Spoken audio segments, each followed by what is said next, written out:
Welcome to Chuck Show. He's about to show you how to grow. Welcome to Chuck Show. He's about to show you how to grow. Welcome to Chuck Show. He's about to show you how to grow. Welcome to Chuck Show. He's about to show you how to grow. How to grow.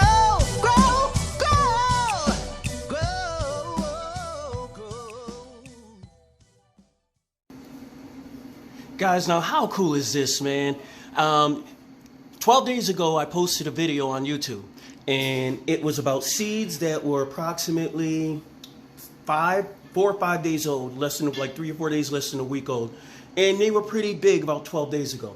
Well, these are those seeds now, which means that these seedlings are between 17 and 19, something like that, days old, so a little over 2 weeks old. But I want you to look at the size of these things. Look at some of the root structure that's popping out from the sides. On let's see, and this is actually no, that's the basil. I didn't mean to go to basil, but there's an interesting story to that basil there. Let me tell you in a second. Even on these tomatoes here, let's see if we could go there.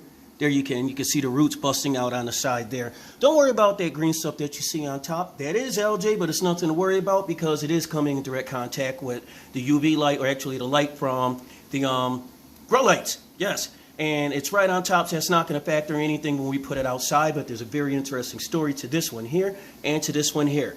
Let me get to it. Hold on. Now, originally when we planted these things, we put them in the rock wool. Once again, don't mind the algae. In the rock wool cubes, about this big. I think I have a spare one behind me somewhere. I'll see if I can grab it. But to play safe, we always put more than one seed in a rock wool cube. And this time, these are our cherry tomatoes in the back. I'll tell you what these guys are in a second. But this time, a lot of them took off. So although it looks like it's just cherries, tomatoes, it's not. These are actually cherry tomatoes back here. We have a line of peppers here. And in the very front row, we have our assorted basil. Now, like I said a second ago, it gets interesting because these cherry tomato plants here, you see they're noticeably smaller than these. These were the ones that sprouted right after these did from the same cubes. Now, if I can find it, did I move it? Did I actually set it into one? Did I? No, I didn't. Here's my favorite little one here. Check this guy out. To show folks that you don't even need, there you go, a cube to get them going. I had just took this one right from there when it was real tiny, and I just set it in a solution over here. I want to make sure I get it in there right. Again, because I don't want it to die for no reason, so I'll get that guy pushed in there in a second. But I want you guys to see how easy it is to do this. The basil right here on the end, same thing. These were extra little seeds that I had over there in the basil in the front that took off about a week after the other ones did. So even though they're going to be a little bit slower grown, you can even see where I set this one in a rock cube because I didn't put it in deep enough. Isn't it neat just watching nature do its thing? You can see some brand new root growth coming off on the side over there. And this is just a little Tupperware tote, just a little tiny like prep meal tote. And it's got all of this life in here, so I am going to have to pull these apart. It didn't take me much effort to remove that one tomato right there a few minutes ago because they're not root bound or root locked to each other, but they do need homes. So, I wonder how tall these guys are now. Let's take a look. We have our measuring tape out. 8 inches. 8 inches. All right, 8 inches tall. Less than 20 days old. Look at the thickness of the bases. Now, when we do remove these guys from these little trays, we're going to bury them. I'm actually going to remove this leaf here and this one here, and I'm going to bury it so it's about this deep. So all of this is going to be underneath because with tomatoes, it's just going to grow more and more roots off of the side, and it's going to give a beautiful canopy to these cherry tomatoes when they get a little bit older. If you get a chance, go into our videos that we posted last year about our cherry tomatoes, and you'll actually see these things when they really took off.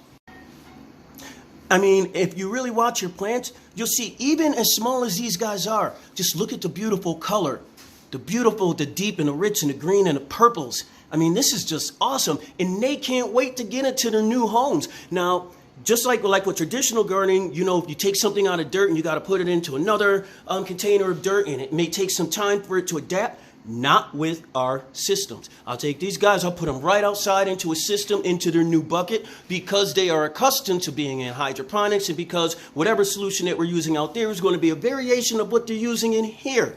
And we also try to make sure that the temperature that these plants are at, as well as the amount of light that they get, sort of coincides with and balances out with what's happening outside. Makes it much easier for your plants to grow, and it lets them know that it's okay. They don't have to be afraid when they make the big jump to being in their new homes. Now, I would love to take credit and tell you guys that, man, every time I start seedlings, I put them in these little Rockwell cubes, that they take off and they do this. But I would be remiss and I'd be a liar if I didn't tell you that this is what Rose does. Rose has got the secret seedling hand. She does this stuff. The plants hardly ever fail. Me, no luck whatsoever.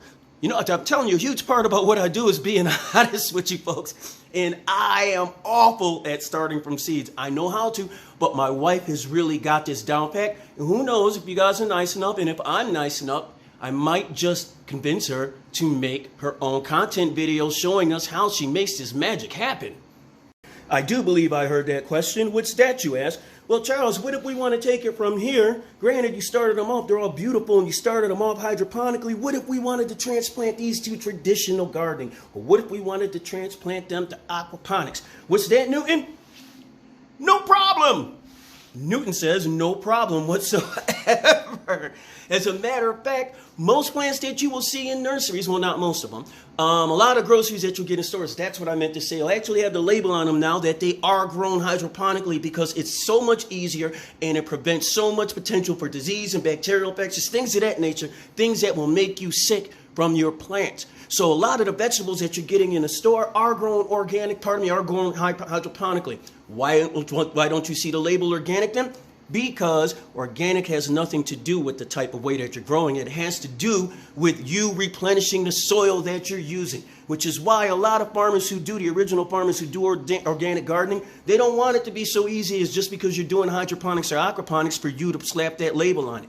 Well, I'm not trying to slap a label on it. You guys know what it is. You'll know the freshness of it as soon as you taste it. But you don't need to taste it from here. Plant that first seed so that together we'll grow. I'm going to get these guys right back up there into the little tray. And until the next time, peace and blessings, my friends. Have a great one.